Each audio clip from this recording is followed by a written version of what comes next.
folks will oversimplify the issue of like, well, it's the idea that federal money's free, right? No, it is not, right? We all pay for it in the escalation of inflation, okay?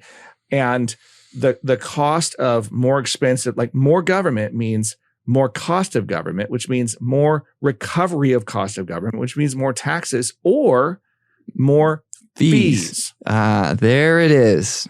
That's the key.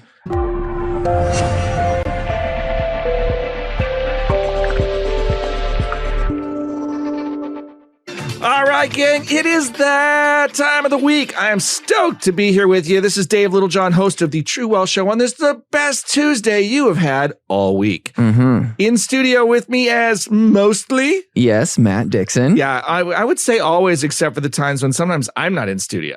Yeah, and then I'm here. And then it's like, great, Matt's anchoring. Good job. I like it. So... You know what I don't like, though?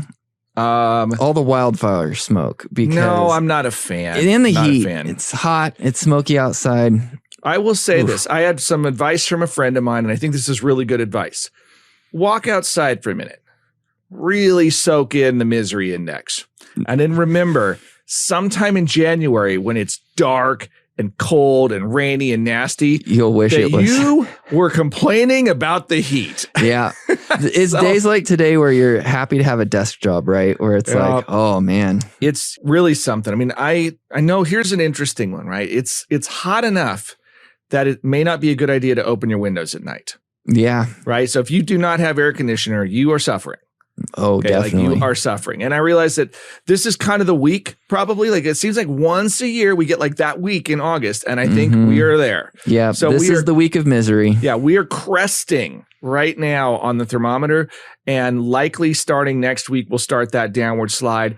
And within about 8 weeks, and certainly if Mother Nature has a sense of irony and humor, will be raining by Halloween. Right. So there you go. And you think about that. That's about 10 weeks from now. That's going to, be here before you know it. Yeah, so it goes really quickly. I mean, we are talking back to school time is coming right around the corner. We've got Labor Day right around the corner, and it will be a full political swing getting rolling here pretty quick. We're going to start seeing the ads start running again pretty soon as we go into 2024, which is an election year. It's crazy to think that we're already in an election year. It doesn't seem like it's been that long since we had our last. We are always in an election year. It's like I am constantly surprised. Like, did I just get another ballot in the mail? What are we voting for this time? I don't know. So it's a some kind of measure to do this, that, or other. And I'm like, it's going to take a heck of a lot to convince me to say yes to anything. Right at this point, like what's a great idea? More government. Yeah, because we're doing such a bang up job with it right now. I digress quickly. Well, David, I think you got something really cool for the show today. You were talking about maybe busting out some different segments. What do you got lined up for us today? So here's what I want to do, Matt. I would like us to migrate a little bit more towards programming. All right. All right. This is fancy radio terminology here. Okay. And it's the idea that for a lot of our listeners, they don't get to listen to the whole show uninterrupted. Right. They get little chunks. Yeah, they get chunks of it. And so it's less useful for us to talk for an hour on the radio broken up by commercials about a thing, because if you sometimes join it in an opportune time. Yeah. So instead, what we're going to try to do is break this apart into things that maybe mean a little bit more. And if you're a podcast listener, you can break it into chunks even for your right. Your so trip, you can have a big takeaway in only like 15 minutes of time. Yeah. So we're going to try to do that. And so we're going to do this by segment because, as you know, there are obscene profit breaks required at the station. But one of so here's the themes that we want to start with today. Our first segment, we're going to talk a little bit about big surprise, but what's in the news? Like what's driving the narrative out there? Well, and I think as investors, we're always seeing the markets, right? So maybe not a lot catches us off guard because we're always in it. But today I went to the Google machine and I said, stock market news, what's new? I found what is trending, and it is trending, right? I got texts from people this morning. Yeah. Michael Burry, the guy that's famous for the movie The Big Short. Well, I think because he was that was The Big Short was about what he did in the 2008 housing crisis and how he positioned himself opposite the market and made a fortune. Right. So now billionaire Michael Burry. Right. And he has his own hedge fund, right? I believe. I believe he does. But yeah, do you want to talk a little bit about what he did today that was so news catching? I didn't dig into it much. I just got the headline, which is that he shorted the market to the tune of about $1.5 billion. Right. Okay? So, which is actually not a giant short in the market, but it is a giant individual position. Right. For him. Like if you're a person and you're a billionaire and you take 90% of your net worth and go against the market, that's a big bet. And in this case, that's exactly what it was. It was 90% of his portfolio that he said, I'm betting the whole bag here that the market's going to go lower. Now, it's really interesting because there's some things that are going to come up in our other segments that will sort of echo back to this. But I think that that's a huge thing going on here. Let me throw another observation that I've got one too. I've got another observation. Go on. Well, so if we go back to January, he had a really vague tweet that said, and all it was sell. That's all he posted, sell. And if you go back and look at where were we in January to where are we today, the markets have had a huge lift since January. They have. And so just because he was right once, we've talked about this on the show before. Oh man, there's a huge survivorship bias in analysts, right? The people that guess right, and you got to figure, like as an example, this is what makes Elon Musk so remarkable, right? Is he had so many double down wins or triple down or 10x down win, right? So, started my first company, sold it for a profit, took the profits all into another company, sold it for mega profits, took the mega profits all into another company, sold it for mega profits, and now he's a bazillionaire. Right. Right. And you're like, well, gosh, does the guy lose?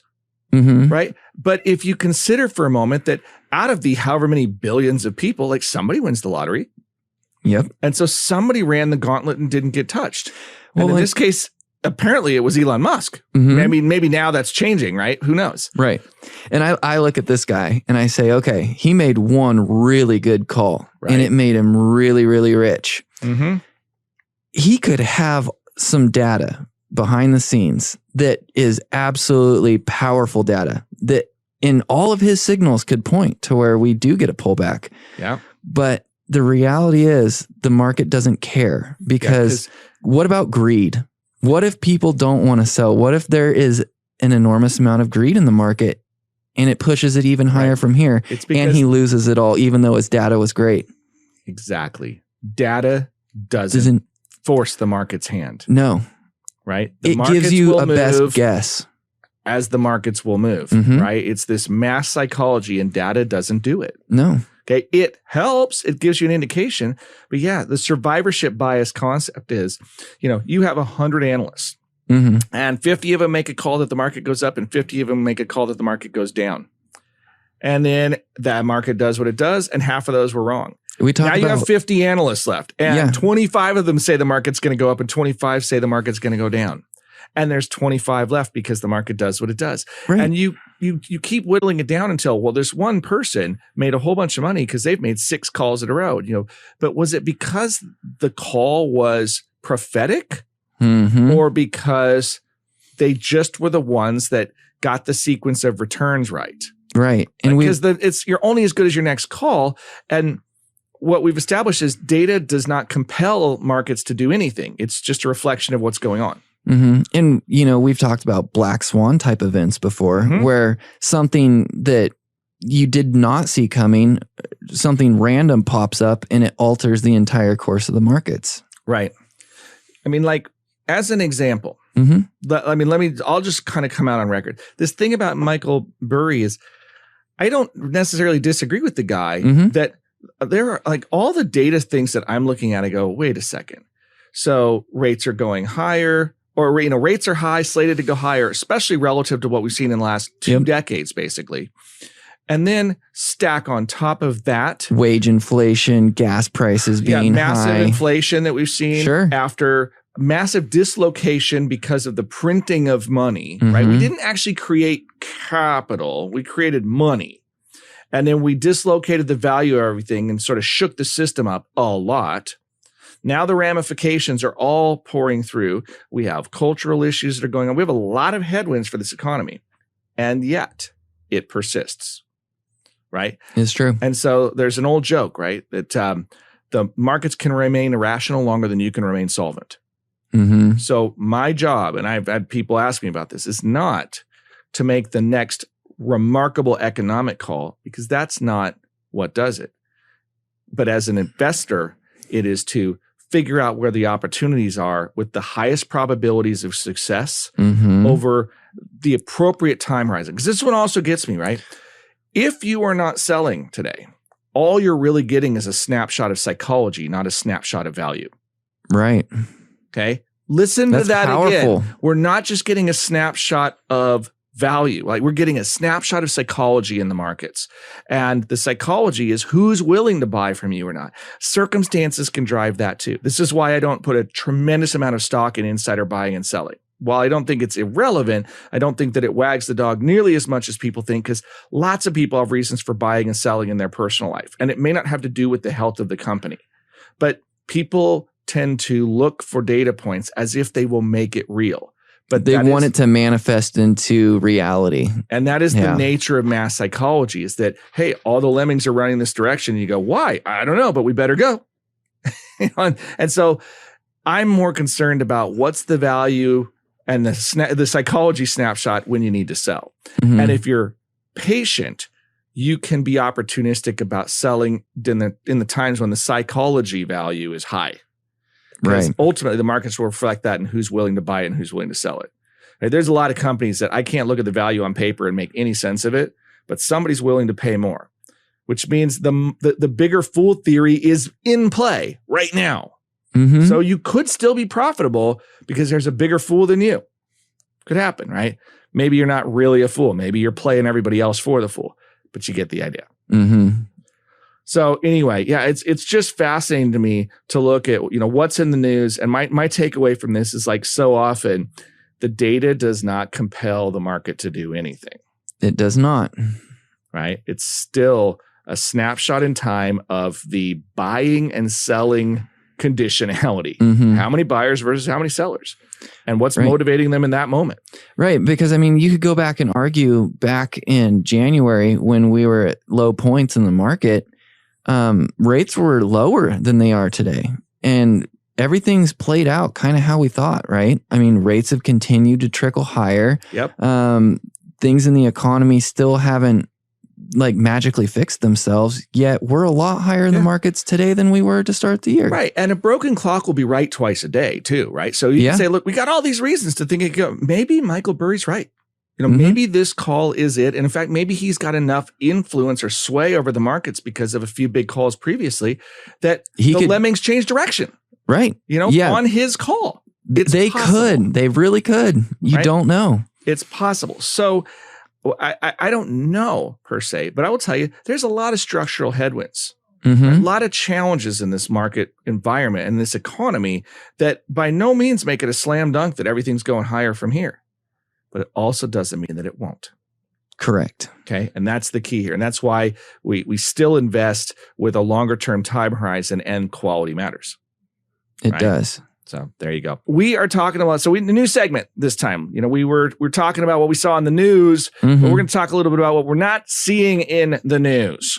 But is newsworthy to you? Oh, this is very newsworthy. It's something that is actually really interesting and really important to me because it's such a significant issue with especially with younger folks today.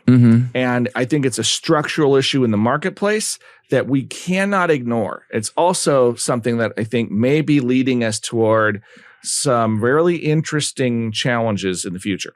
Okay. Right. The price of housing.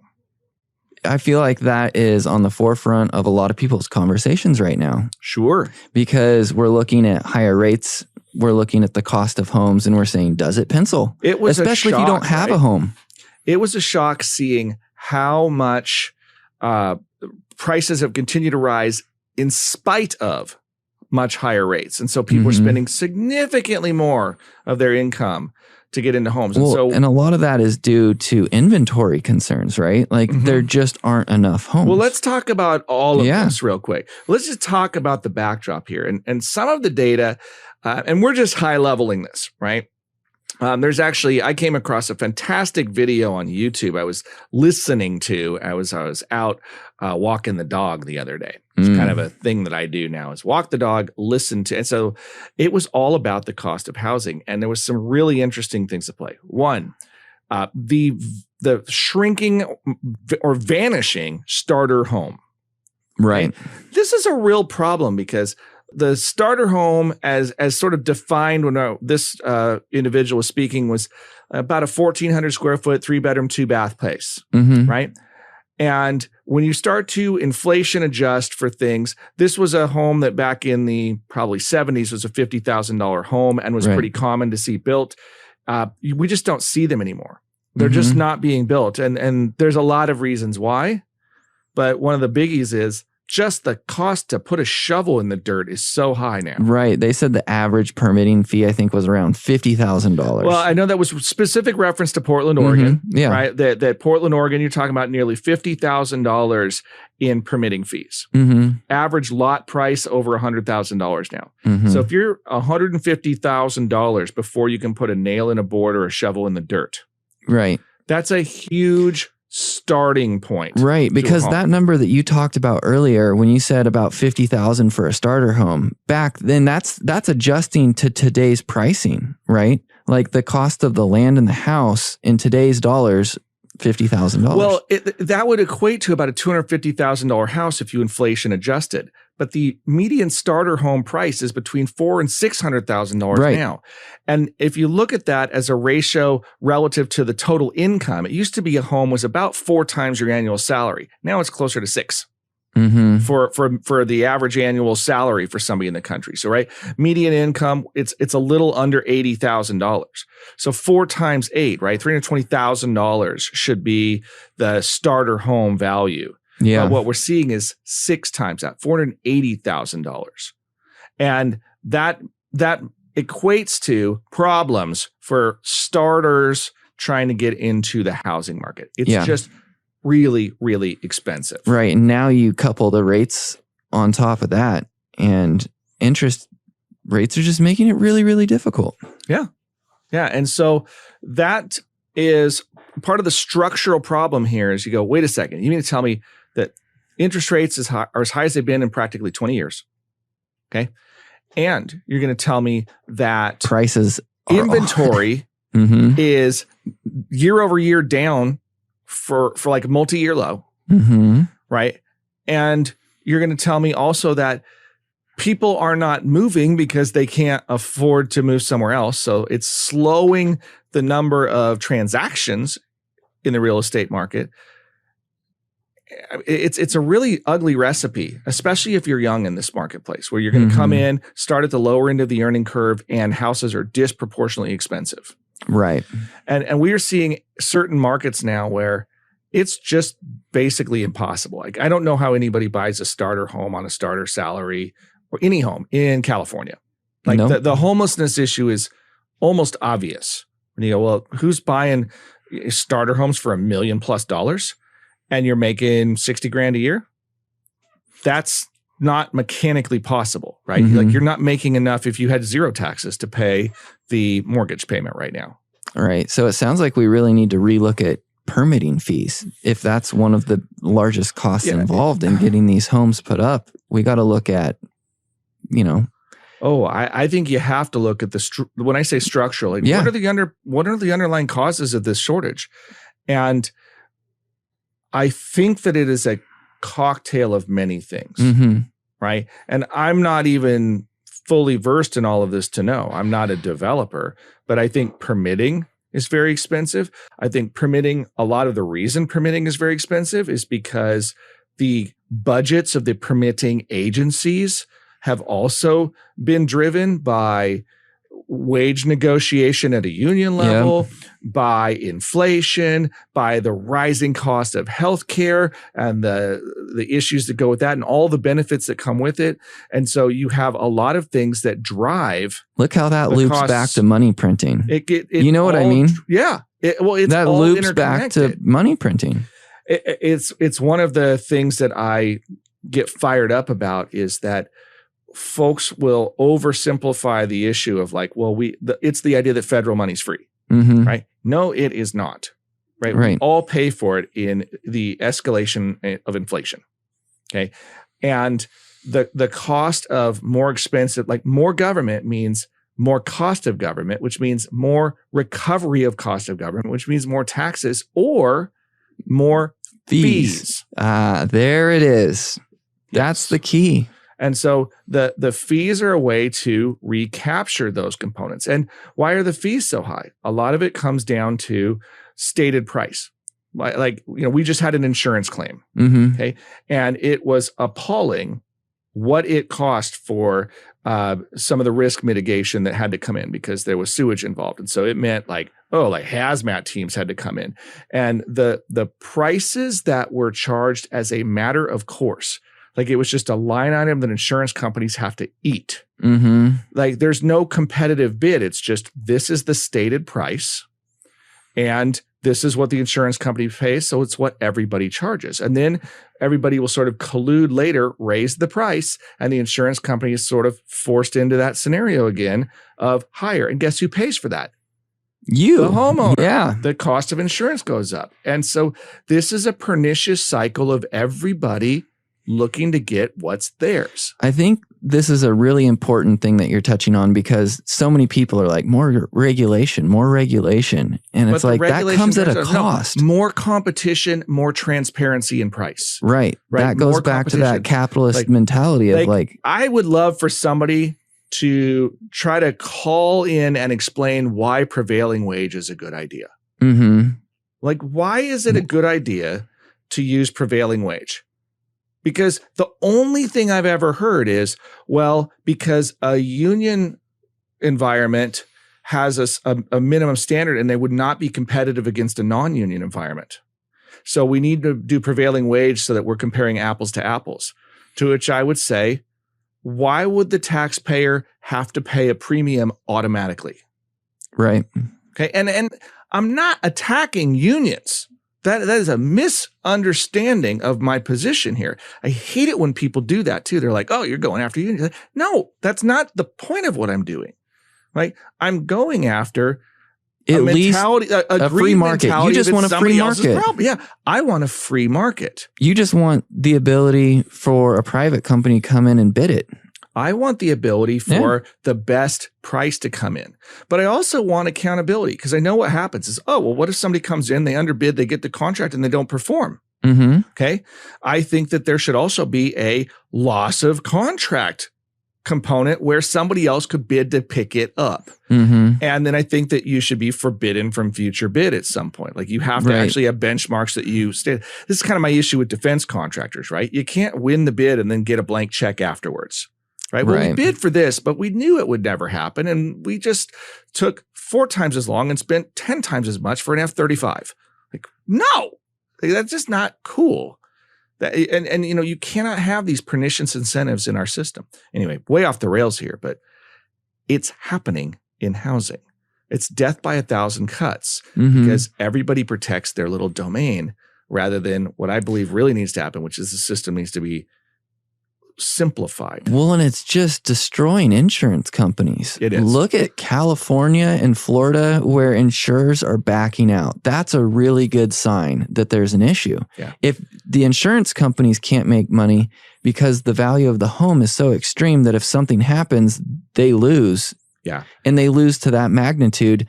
That is your key to say we have a problem. Well, and why are they losing?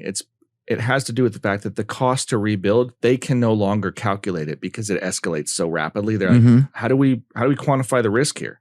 Right. We can't. And so either they're in the local insurance departments say, you have to fix your rate. And they're like, we can't afford to, so we can't operate here. Because insurance companies have legal obligations to actually be able to pay what they're for insuring for. Right. So they have to be able to actuarially calculate what that'll be. And with price instability, they can't. Well, I think, the Maui fire is a great example of this. This is going to be a calamity for insurance companies. Right. And I actually heard State Farm, and I don't know if this is true. This is just a rumor I heard, but that State Farm was one of the largest insurers in that area. And so they're taking a big, brunt. It's very possible. Hit of this. Yeah.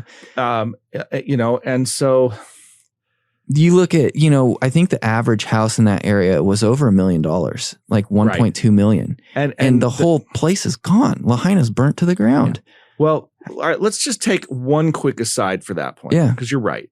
But here's what people will miss on this one.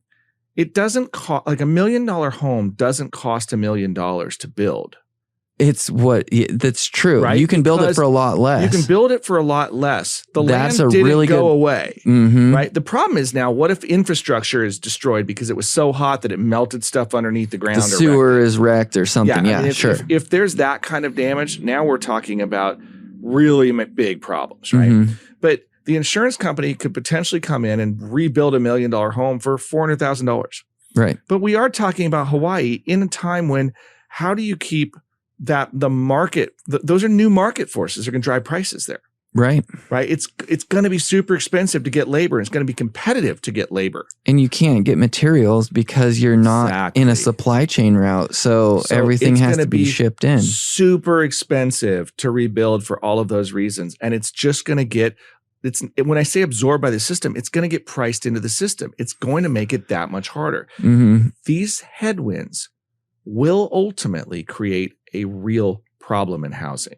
Right. And we're already seeing. It does not go to infinity because once people are out of money, they're just out of money. And the country cannot say, well, the 1% will pay for everything. Like, there actually isn't enough money there to do it.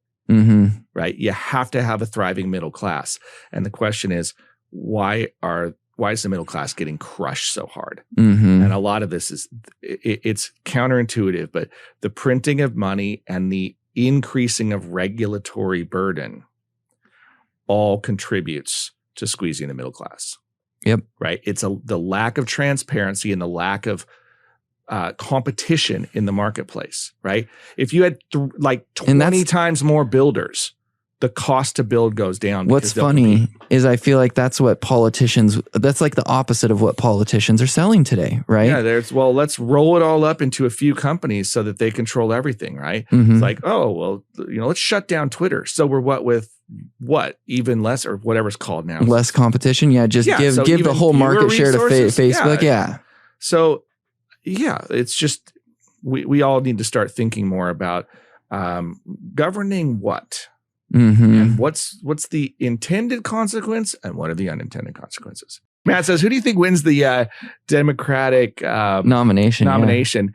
And it's early to tell, but I have to believe that the same reason that they ran Biden in the first place is probably still the same reason. It's like, here's like the most vanilla thing you can conjure, where you can kind of paint a lot of triangulation around him and see if you can't still get the votes. But honestly, it's an interesting question because it seems like there's this real leaning towards, he may really be aging out and we can't avoid the competency gaffes that appear to be happening. There's just too many times where it's like, he's wandering away again. Right. And you're going, okay, the leader of the free world can't just wander away. That creates trust issues. Yeah.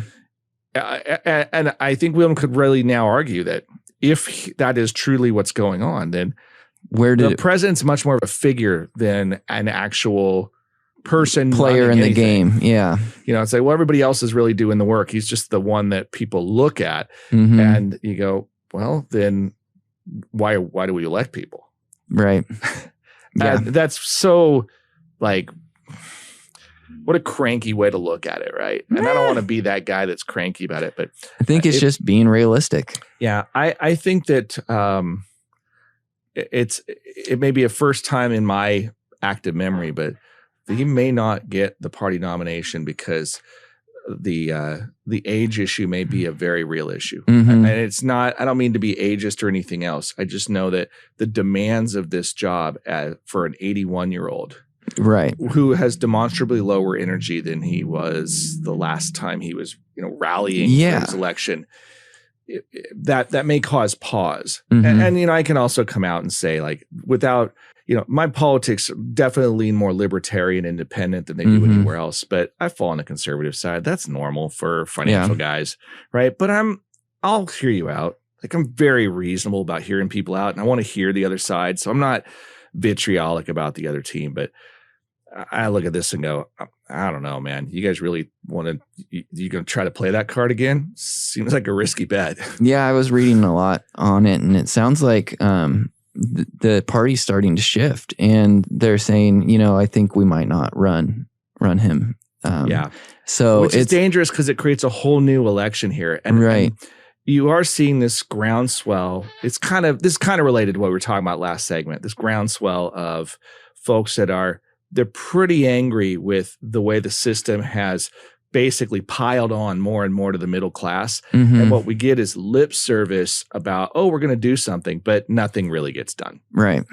And the things that do get done, once you unpack them, you figure out like, we did the thing they said. And then, but the thing they said, actually what happened wasn't that great. Like, let's have, this healthcare exchange, and we're going to, get healthcare for everybody. And then you discover, well, it's not really healthcare, it's health sharing, because there's no insurance component to it, no pre-existing conditions.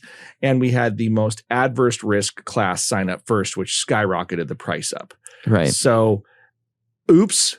And then, we eliminated the mandate, which made it even worse because now it actually gets more expensive without a mandate. And then people are like, wait, did you just say that as a conservative? I'm like, I didn't say I like the mandate, but I'm just saying if you don't get everybody to sign up, then it's not insurance. And how do you get the price down by getting the healthy people in the pool too, right? You just created what we call an insurance adverse selection.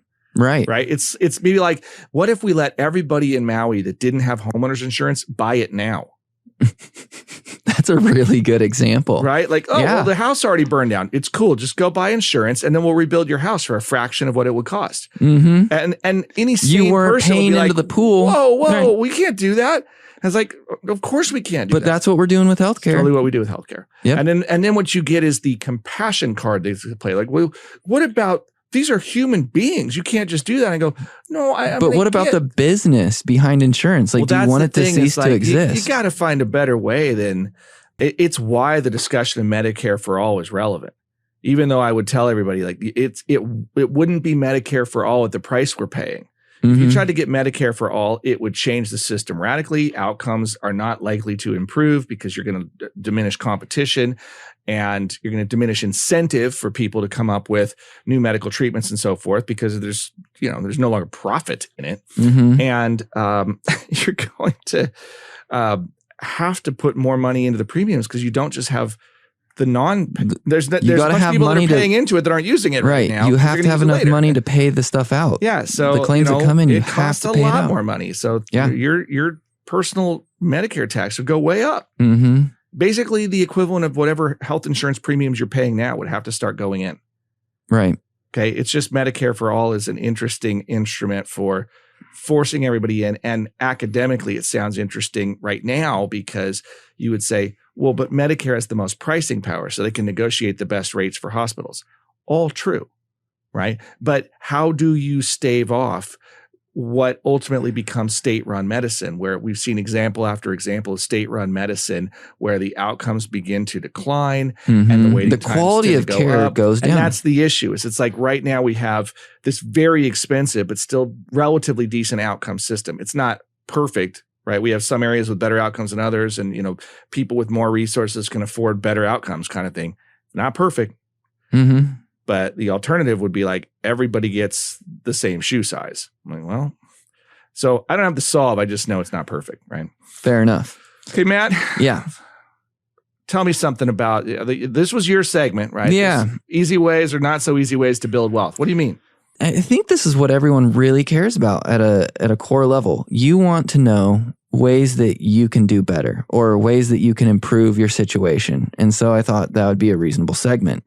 So I started thinking about some different ways that, everyone can apply this to their lives. And one of the things that I came up with today was kind of this mindset of letting go of these limiting beliefs that you have, right? And not everyone has that. Some people, they're instinctually just, I can do this. I can make my way. Or they're overconfident. I can't fail. Right. Yeah. There's the extreme of that as well. I can fly. I'm going to jump off this roof. Right. But I think it's important that we kind of start adopting this abundance mindset, that it's possible, right, to get to where you want to be. Because some people really have this defeatist mindset where it's like, the odds are stacked against me. I can't do it. And can you just in a real quick nutshell, when you say abundance, what's the opposite of abundance? Abundance is, this feeling of doom where I can never buy a house. I can never. Scarcity is the word I would use. Yeah. The scarcity mentality of there's not enough to go around. I got to get my piece and protect it because so there's winners and losers in this game, right? Some people have to lose for me to win. Right. And I found an interesting stat that shows that 80% of US millionaires are first generation, quote unquote, rich. And I think that stat is probably even more true for billionaires. Mm-hmm. So they're not inheriting their wealth, they're building it. And so I want to push that out there to say, you can, obtain the lifestyle that you want as long as you're willing to make good decisions, be patient, maybe delay a little bit of gratification, and have a mindset that says, I'm going to make it and I'm going to get where I want to go. I like the abundance, the idea that the pie can get bigger, right? And here's the thing. We have seen this and seen this and seen this, right? The economy does grow and you can add more value, which actually creates more in the economy, right? So if you increase your skills and your productivity and you can produce more in the same hour, you become more valuable to the economy. And if everybody does that, the economy can get bigger. Right. So there is this ability to grow. It's not a finite amount.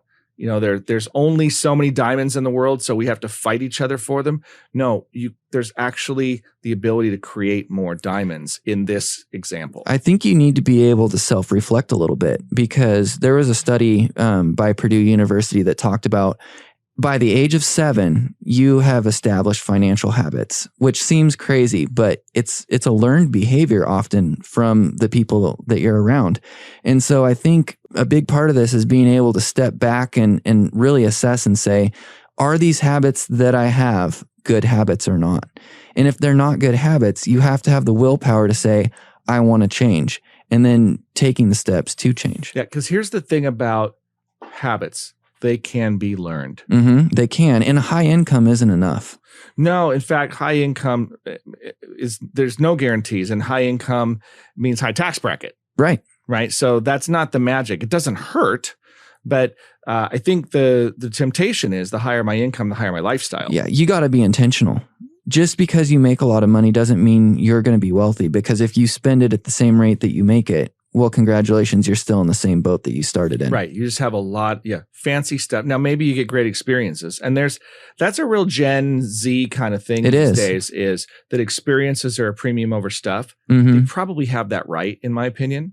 There still needs to be a certain amount of stability at the base of the pyramid. Because if things really start to break and fall apart, guess what? Now you don't have any more experiences at all. You're just toast. Yeah. And I just, you can't forego responsibility for all experiences, right? You can't YOLO everything and then have nothing that stabilizes you and then be somebody else's problem. Like, that's the part where it's like, well, I went and had these exotic experiences. Now bail me out. Or whatever. Yeah. But now I have this other event where I need people to pay for me. And it's like, whoa, slow your roll here. For the people that were willing to delay some gratification and build up a certain amount of safety around themselves financially, you're basically saying, well, I got my experience, screw them. Okay, that's the same thing about pricing, where it's like, I will charge as much as I can get away with because it's somebody else's money, right? Or the money from the government's free. That's that pervasive attitude that we're not all connected financially. Correct. Right? Yeah. That's consider for a moment that that's a cultural flaw. It is. Okay, 100%. Like if your position is, I don't care about anybody else, I just need to get what's mine. Well, we'll eventually just stab each other in the back to infinity, and then no one wins. No one's alive in the end. And the system's really big. So statistically, hopefully you're a minority and the system will kind of absorb you. But it's a shame because you're part of the problem. Right? And the more people take on that characteristic, the less we're going to be able to solve this problem, because you could see with the system bloating and becoming less efficient, right? As government has grown, as bureaucracy has grown, this happens in big companies too, right? As that bureaucratic bloat occurs, efficiency declines, and then the margins start to pinch. But the margins never seem to get pinched at the corporate level, right? No. It's always the personnel, right? It's that middle class again that gets pinched. Yeah. And that's the part where I'm just like, eh. So yeah, I think you're right. You got to start with the right mindset. Can I frame it in a silly way? Yeah, I'd like that. You got to play chess instead of checkers.